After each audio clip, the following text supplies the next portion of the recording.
dans le même format que tout à l'heure. On a un deuxième retour d'expérience avec Interial.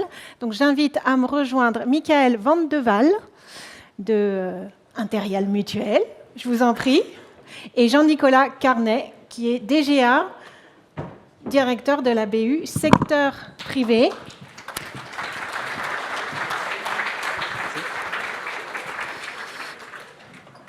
Alors, Michael, pour démarrer, rappelle-nous un peu ton périmètre, ton poste actuel et puis surtout ce que fait Interial. Donc, Interial Mutuel. Interial Mutuel, ça donne mieux. tout de suite le tempo. Nous sommes une mutuelle dont le cœur d'adhésion est la fonction publique d'État, actuellement avec le ministère de la Justice, et la fonction publique territoriale, avec des SDIS, des mairies, des collectivités, etc. Donc, qui dit mutuelle dit forcément accompagnement de nos adhérents dans leurs différents frais, les frais de santé dans un premier temps, pour continuer ce que fait la sécurité sociale et puis de moins en moins. Et puis aussi la prévoyance, donc pour tout ce qui est lié aux accidents de la vie. Donc prévoir des accompagnements adaptés pour nos adhérents. Alors à quand remonte la collaboration avec Neoledge? Comment ça a évolué dans le temps, récemment? Alors ça a commencé en 2018. On est arrivé à une obsolescence d'un outil, de notre outil JED, puisque l'éditeur avait choisi de changer l'outil, donc celui que nous avions s'arrêter. Donc là, on avait deux options, soit simplement basculer, soit en profiter pour faire des études, regarder ce qu'il y avait.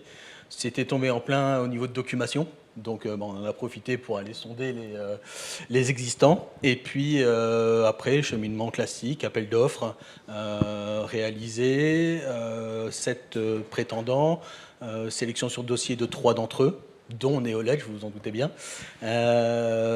Séance de démonstration sur la base de scénarios d'action. Et puis, au final, on a mis en production en 2019 la solution. Elle a tellement bien été acceptée qu'un service qui n'était pas pour la dématérialisation s'y est attelé, le service médical. Donc vous vous doutez bien, les pièces confidentielles et tout ce qui va avec. Et puis récemment, donc en 2024, on a acté un passage dans le cloud, puisqu'au début on était hébergé chez nous, avec un gap en montée de version important, voilà, qui s'est terminé avec une mise en prod là en mai ou juin. Mai. Et donc on est en train de stabiliser. Très bien, on reviendra un peu sur les détails, les différentes étapes, etc. Jean-Nicolas, concrètement, comment on mesure l'amplitude de ce projet pour qu'on se rende compte du dimensionnement? En fait, c'est à peu près 200 utilisateurs, donc un tiers des effectifs d'Interial qui travaillent avec l'application tous les jours. C'est 15 000 documents qui rentrent de manière journalière dans la solution Elise. Et après, en termes de typologie documentaire, ça va être très très large. Ça peut être des contentieux, ça peut être des réclamations, ça peut être des sinistres, ça peut être tout type de documents que finalement la mutuelle est en charge de gérer. Et c'était aussi un projet finalement qui s'est fait en un temps assez record parce que vous voyez, en 2018, la solution a été choisie, 2019, la mise en production, donc c'est quand même des temps qui sont très minimes avec une reprise de données, récupération de l'ensemble de l'historique et autres, et une bascule complète de l'ensemble des effectifs. Donc initialement, c'était un beau projet. Je pense que Michael et l'ensemble de ses équipes ont très bien acté là-dessus et très bien bossé, avec beaucoup d'ambition. Parce qu'en termes de volumétrie d'utilisateurs, en termes de volumétrie documentaire, 15 000 documents, c'est des gros stockages. Faut imaginer le temps de traitement et autres qu'il peut y avoir derrière. Et après, surtout, effectivement, dans un projet de continuité, d'aller plus loin et effectivement avoir cette indépendance que Michael va vous expliquer. Alors moi, ce que j'ai trouvé intéressant, c'est effectivement cet appel d'offres en 2 temps, où le deuxième temps est très concret. C'est-à-dire qu'il y a des scénarios d'utilisateurs, il y a eu un panel, tu nous en diras plus un peu après, mais au niveau des enjeux majeurs auxquels ça répondait à l'époque, vous deviez relever quels défis? Le premier défi, forcément, c'était de répondre aux attentes des utilisateurs qui allaient devoir changer d'outil, mais également un choix de la part d'Interial de garder la plus grosse autonomie possible. Donc notamment les bases, le paramétrage classique, mais également dans tout ce qui allait pouvoir être spécifique en termes de développement ou autre. C'est pour ça qu'effectivement, on a... Dans nos appels d'offres, on a très vite spécifié ce besoin. C'est d'ailleurs pour ça qu'il y a certains prétendants qui sont vite passés à la trappe, parce qu'ils ne voulaient pas partager, tout simplement. Et effectivement, au niveau très concret, on a fourni aux 3 derniers prétendants des scénarios de fonctionnement réel de nos utilisateurs. Et certains d'entre eux ont jouer le jeu, de vraiment monter une plateforme la plus proche possible. Et c'est pour ça, d'ailleurs, qu'on avait invité dans l'atelier des personnes du métier, tout simplement, puisque à la DSI, on ne met pas des logiciels pour se faire plaisir. On les met avant tout pour les donner à des utilisateurs. Et donc, pour nous, c'était important de les faire participer aux démonstrations pour qu'ils puissent voir aussi l'implication qu'ont mis les prétendants à montrer comment leur outil pouvait s'adapter à notre façon de travailler. Et comme type de personnes, type de métier qui était représenté pendant ces panels? Alors on avait forcément la big boss de la partie des gestionnaires, mais on avait également des gestionnaires vraiment qui travaillaient sur la gestion de courrier, et donc pour qui on avait comme volonté de voir s'ils arrivaient à se projeter dans l'outil qu'ils utiliseraient au quotidien. Donc on a pris vraiment des responsables et puis des référents métiers et puis quelques utilisateurs, alors excusez-moi du terme, mais standard, vraiment des personnes qui auraient pour vocation de l'utiliser tout le temps. C'était sur volontariat ou pas? Alors, pour la Big Boss, non, on l'a obligé oui, à dire. oui. Mais oui, on a proposé au métier, puisque en fait, quand on leur a proposé, on leur a dit que l'objectif, c'était que c'était un outil qui allait être pour eux, que nous, on n'avait pas pour vocation à choisir telle ou telle chose. On avait des conditions, forcément, comme disait Jean-Nicolas, l'autonomie, le transfert des compétences, etc. Mais que si les utilisateurs n'accrochaient pas, ça ne sert pas à grand-chose. Donc on s'est dit, en les mettant directement dans le processus de sélection, on se mettait, comme l'a dit tout à l'heure Manuel, dans un duo métier-DSI. Le métier a ses attentes, la DSI a ses attentes. Trouvons le partenaire qui répondra et qui cochera le plus de cases. Alors, comme tout projet de changement, vous connaissez certainement ces statistiques, on dit toujours qu'il y a 15-20% d'enthousiastes, 15-20% de réticents et 60% qui se situent dans un entre-deux qui peut basculer à tout moment d'un côté ou de l'autre. Quel type de réticence vous avez pu rencontrer au début, sur quel type de personnes, de métiers, et comment vous avez réussi à les accompagner et les lever au final? Alors la réticence majeure, c'est que quand un utilisateur a l'habitude d'utiliser le même logiciel pendant 5, 6, 7 ans, il prend des habitudes, il sait comment il fonctionne, etc. Donc la première réticence qu'on a généralement, c'est on ne va pas s'y retrouver.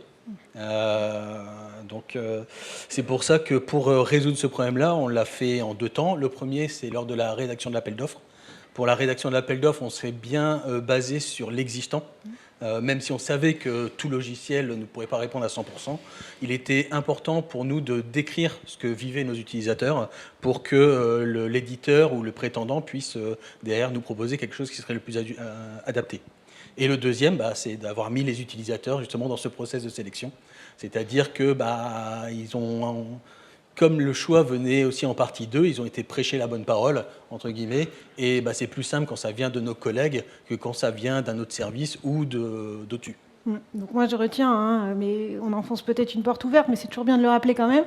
Le plus en amont possible, on met les personnes concernées sur le terrain par le sujet et par le changement. Le mieux, on a des chances de pouvoir le déployer le plus sereinement, même si on sait que dans tout changement, il y aura des couacs, des frustrations. Il y a des choses qui changent, on change d'outils, on change certains mœurs, et notamment au niveau ergonomique. Très bien. Côté Neoledge, Jean-Nicolas, comment ça s'est fait ressentir cette collaboration? J'entends un peu le côté partenariat que vous avez eu. Oui, tout à fait. Je pense que c'est une grande expérience qu'on a eue. en 2019 et qu'on continue à voir avec Interreal et avec Michael, sur le fait, d'une part, qu'on travaille en collaboration, on a essayé de leur donner un maximum d'autonomie sur l'application, c'est notre rôle en tant qu'éditeur, de partir sur du low-code aussi pour que finalement on ait cette capacité d'évoluer et qu'ils peuvent évoluer comme ils le souhaitent. Et derrière, en fait, nous, on apprend, donc ça nous aide à apprendre à mieux développer le produit sur cette particularité, et eux, ça les apprend aussi à mieux intégrer l'application et à la rapprocher au plus possible du besoin de l'utilisateur. Donc, ce mode partenariat, on essaie de le faire de plus en plus avec l'ensemble de nos clients. Pour ceux qui ont les capacités aussi en interne, parce que je pense que ça prend un peu de temps, hein, c'est donc un peu beaucoup, donc d'absorber cette charge, mais après pour permettre justement d'aller encore plus loin dans l'utilisation et d'utiliser un produit de manière transversale, de répondre à l'ensemble de tous les besoins et de faire une analyse aux petits oignons juste pour l'ensemble des utilisateurs. Et donc ça, c'est vraiment quelque chose pour nous qui était très important en termes d'apprentissage. Oui, donc c'est assez formateur pour les deux entités finalement, parce que ça se traduit par énormément de ponts, de passerelles, de montées en compétences aussi de votre côté. Ça se fait régulièrement, c'est quoi? C'est des formations, c'est des ateliers, c'est une hotline 24/24?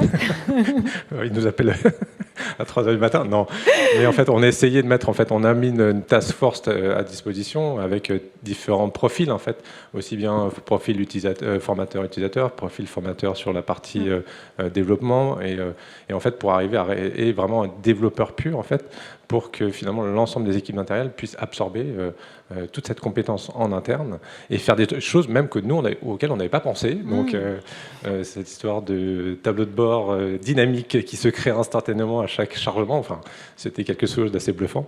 Et donc voilà, des bonnes idées en fait qui nous aident aussi à faire évoluer le produit dans le bon sens et à répondre à certains besoins. Ouais, donc agrandir et voir plus grand ensemble. On est bien dans le fil éditorial. Tout va bien. Pourquoi c'est une collaboration spécifique avec Neoledge? Elle est spécifique parce que, comme je vous l'ai dit au départ, on a vraiment très vite voulu spécifier qu'on ne voulait pas d'une simple relation fournisseur-client. On avait vraiment besoin d'un partenariat qui s'engageait sur du transfert de compétences et de l'accompagnement, puisque c'est pas parce qu'on nous transfère et qu'on nous forme qu'on sait tout faire dans la foulée.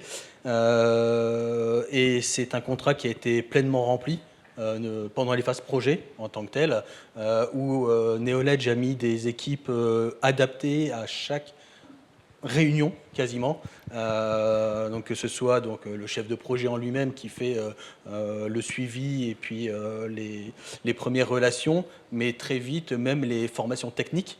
On voit bien qu'on n'avait pas un formateur uniquement formateur, mais que c'était un formateur technique qui savait exactement de quoi il parlait, qui savait faire et qui, pas à la moindre question, nous répond je vais voir en interne. Et même sur la partie donc spécifique, avec des développements, même si on n'était pas forcément sur les mêmes technologies, puisque eux sont très C# et nous on est très Java, eh bien il n'empêche qu'on discutait même directement avec des développeurs, donc généralement qui sont très souvent des hommes de l'ombre.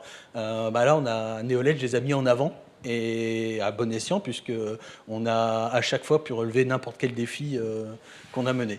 Donc ça, c'est dans les phases projet, et même maintenant en tout venant, quand il nous arrive d'avoir des remontées pour des anomalies ou des choses comme ça, bon, déjà ils savent qu'au fil de notre formation, on a déjà creusé beaucoup de choses, et donc très vite, on est mis en relation avec des personnes adaptées pour résoudre les problèmes très rapidement.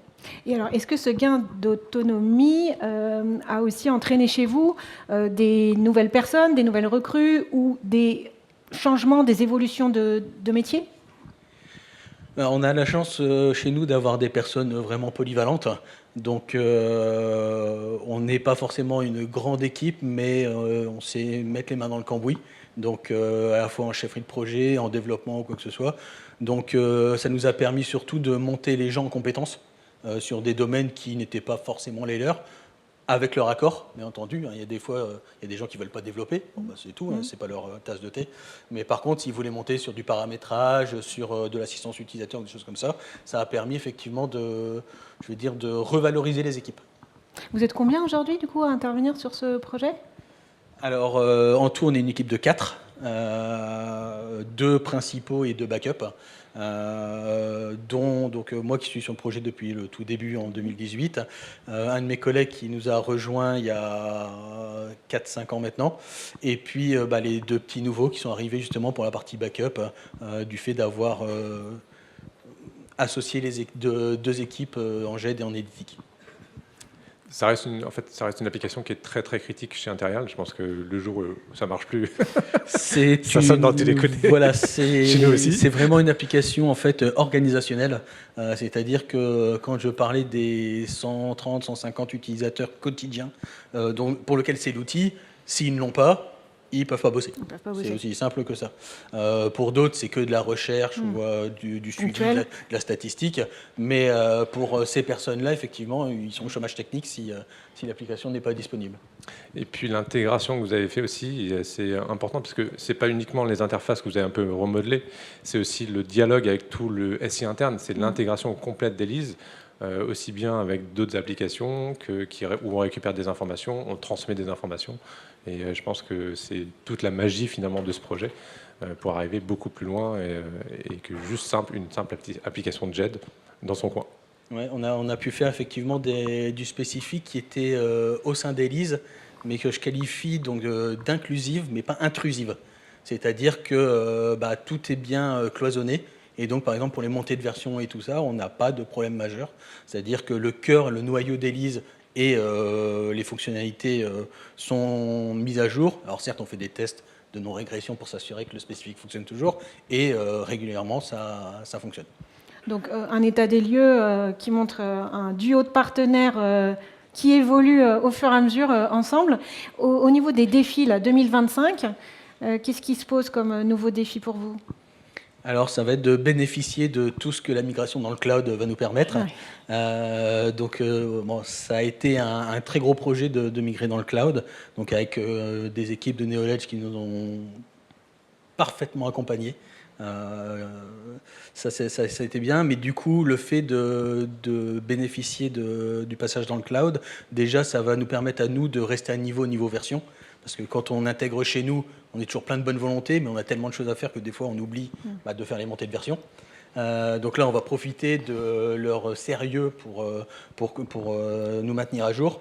Et du coup, de profiter de tous les nouveaux outils qui, à l'époque, nous avions dû faire en spécifique, des petits formulaires ou des choses comme ça. Aujourd'hui, avec le passage dans le cloud, on va pouvoir étudier ce que Neoform pourrait remplacer par rapport à notre spécifique. En gros, revenir dès que possible vers du standard, quitte des fois à nous adapter aussi, nous, de notre côté. Il y a un pourcentage spécifique standard actuellement dans le projet qui peut être à peu près défini ou c'est compliqué de savoir ? Alors c'est compliqué puisque en fait la problématique qu'on avait rencontrée, ce n'était pas dans les fonctionnalités en elles-mêmes, c'était que nous avions un besoin de les enrober. C'est-à-dire que, je prends l'exemple d'une clôture, nous on devait faire des tests avant et des actions après. Donc, en gros, notre spécifique, c'est on fait des actions, on appelle la fonctionnalité de base, puis on fait des actions. Donc, c'est pas... Donc, pour moi, toute fonction a un peu de spécifique, mais appelle aussi à 100% le standard. Okay. Donc, c'est un mélange, c'est hybride en fait. On est dans le partenariat, encore une fois. Exactement. On est encore dans le partenariat. Alors, avant d'avoir des questions de la salle, dernière question pour toi, Jean-Nicolas. Par rapport aux ateliers, tu nous recommandes d'aller vers quoi pour encore mieux comprendre ce qui se passe Alors, moi, je vais procher pour ma paroisse. Venez nombreux à l'atelier de dossier. J'aurai Eric avec moi qui va m'accompagner un peu. Après, effectivement, Neoform, c'est, je pense, la grosse marche qui nous manquait dans Elise et qui va permettre cette autonomie complète en fait, sur la partie interfaçage utilisateur et finalement avoir un formulaire beaucoup plus personnalisé et beaucoup plus métier que ce qu'on pouvait avoir avant. Et après, effectivement, tout ce qui est la capacité finalement d'Elise, grâce au low-code, à s'interconnecter aux différentes autres applications. Donc, ça va être l'atelier technique. Très bien. Voilà. Merci à vous deux. Merci. Est-ce qu'il y a des questions ? Non, il y a forcément une question, au moins dans la salle. Nous en avons eu tout à l'heure. Pour en savoir plus de détails sur cette implémentation qui a démarré en 2018. J'entendais que vous étiez passé d'on-prem vers le cloud et je voulais savoir comment ça s'était passé du point de vue des outils de paramétrage avancés. C'est une très bonne question. Alors nous, ça a été un projet qui a été fort intéressant pour 2 raisons. La première, c'est qu'effectivement, il y avait le passage dans le cloud en tant que tel, mais on avait également un très gros retard de version. Donc autant dire qu'on n'a pas mis la Neoledge dans la plus grande des facilités. Donc en fait, on a travaillé en partenariat complet. On a commencé par monter un environnement de développement. On a fait tous les tests de récupération de notre environnement, montée de version, on a regardé est-ce que le spécifique continue à fonctionner, etc. Ensuite, on a monté un environnement de recettes, où là, c'est Neoledge surtout qui a testé son package d'installation et de mise à jour par rapport à nos actions à nous. Et ensuite, on a fait la prod, où là, il y avait un deuxième challenge qui était notre volumétrie, forcément. Donc là, on a fait par étapes, c'est-à-dire qu'on a commencé à migrer le gros du boulot, et puis à la fin, on a arrêté juste un tout petit week-end, enfin, c'était quand même un week-end de 3 jours, pour faire le delta, et le mardi matin, on rouvrait l'application à nos utilisateurs. Donc ça a été un projet qui, fort heureusement, a été très bien suivi par l'équipe de Neoledge. Donc je vais remercier grandement Gabriel et Christopher et Khalifa pour leur travail, et puis également Wassim pour tout ce qu'il a fait pour vérifier le spécifique, etc. Mais des personnes à chaque fois donc adaptées à chaque petit défi qu'on a dû relever du fait de ce gap de version et du passage dans le cloud en lui-même de notre volumétrie. Mais pour répondre à votre question, ça c'est très bien placé au vu de la complexité que ça pouvait engendrer. Une autre question? Merci. Bonjour. Étant donné que je suis client chez vous et que vous hébergez de mes données personnelles assez sensibles, est-ce que vous songez à déclencher un audit de sécurité pour voir si ce que prétend Neoledge est la réalité? Alors, on est d'accord. C'est direct. Ça, c'est direct. Alors, il faut savoir que la première fois qu'on a mis le projet, donc en 2018, effectivement, on était un peu réticent à mettre dans le cloud parce que on avait cette notion de sécurité. Effectivement, pour nos adhérents, des données très personnelles, même si à cette époque-là, il n'y avait pas encore les documents médicaux, il y a quand même des adresses, des documents avec les adresses, les fonctions, on sait tous ce que ça vaut pour certains ministères. Donc, quand on a décidé de passer dans le cloud, premièrement, on a fait tout un audit avec notre RSSI pour valider que Neoledge avait un certain nombre, Neoledge et son hébergeur, avait bien toutes les certifications adéquates, donc notamment donc sécurité et santé, puisque au moment de passer. Voilà. Et le deuxième élément qu'on a bien vérifié, c'est effectivement qu'on voulait du franco-français, c'est-à-dire hébergé en France. Donc c'est pour ça qu'on n'a pas pris la partie Azure parce qu'il y avait des possibilités de changement, alors que le Secnum Cloud, c'était un site à Paris, un site à tout. Et les deux à Paris. Il ne faut pas que Paris explose, ça c'est sûr. Donc ça a été nos premiers éléments. Il faut savoir que très récemment en plus, donc il y a la réglementation DORA qui est mise en place, et donc on demande régulièrement. Donc pour la première fois, tu as reçu un mail la semaine dernière. Nous demandons donc tout ce qui est certification, valider qu'elles sont toujours valides, etc. Mais également tous des rapports sur des tests d'intrusion et autres hackages. Donc beaucoup de vérifications, puisque effectivement nous avons une population qui peut être très vite en danger du fait de si leurs données venaient à sortir. Donc assuré et rassuré, monsieur?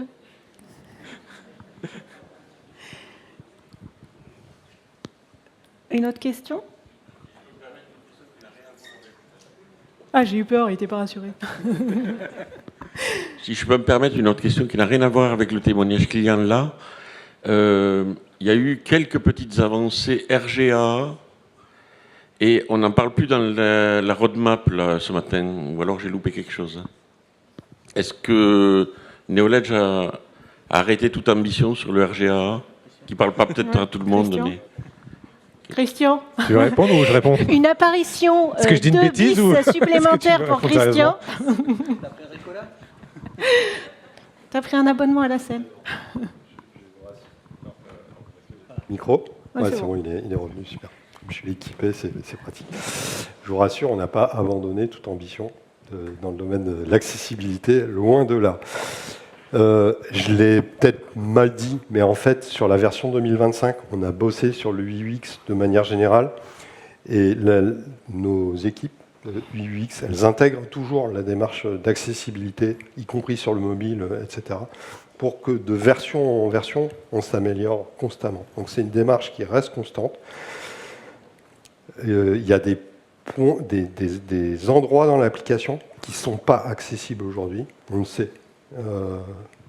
La page document, par exemple, elle n'est pas accessible. Ça nécessite une évolution structurelle qui sera amenée courant 2026. Il y a des choses qu'on fait étape par étape. Mais la direction, elle reste là même. Pour nous, c'est un engagement fort, l'accessibilité. Et donc, on continue d'investir là-dessus. Il y a une conviction aussi. À un moment donné, quand on a lancé cette démarche de mise en accessibilité d'Élise, on a contacté la DINUM, et la DINUM, elle a bien voulu nous recevoir. Et notamment, il y a un service à la DINUM qui est en charge de l'accessibilité. Il y a une personne non-voyante qui nous a reçus et qui nous a fait l'amitié d'utiliser Élise devant nous. Et là, c'est là qu'on voit le mur, en fait. On voit le mur de l'accessibilité. Et en même temps, cette personne, on l'a vue dans son quotidien bureautique, avec son téléphone. Et ce jour-là, on s'est dit, en fait, la vraie accessibilité, alors, il n'y a pas de recette magique parce que tous les handicaps se valent pas et les réponses ne sont pas toujours les mêmes, mais par exemple, pour les déficits visuels forts, le fait de pouvoir parler à son téléphone, c'est incroyable. Et quand on fait l'application mobile, déjà, on prend en compte l'accessibilité, on prend en compte aussi l'interaction vocale, peut-être qu'on pourra la montrer, parce que c'était difficile de vous la montrer là en live ce matin, mais de pouvoir parler dans les champs de recherche, etc., pour interagir. Pourquoi aussi on ramène l'IA dans la mobilité? C'est aussi pour ça. Parce qu'en fait, si on peut parler en langage naturel à l'application, on vient de franchir un Everest, en fait. Donc, voilà. Pardon pour la réponse un peu longue. Non, qui aurait mais pu être oui. La question demande des précisions. Voilà. Est-ce que vous serez avec nous? Vous êtes avec nous jusqu'à quelle heure aujourd'hui? Je suis là toute l'après-midi aussi. Bon, génial. Donc, s'il y a d'autres questions, vous pourrez les adresser. Merci à vous deux pour cet échange et cette transparence. Merci.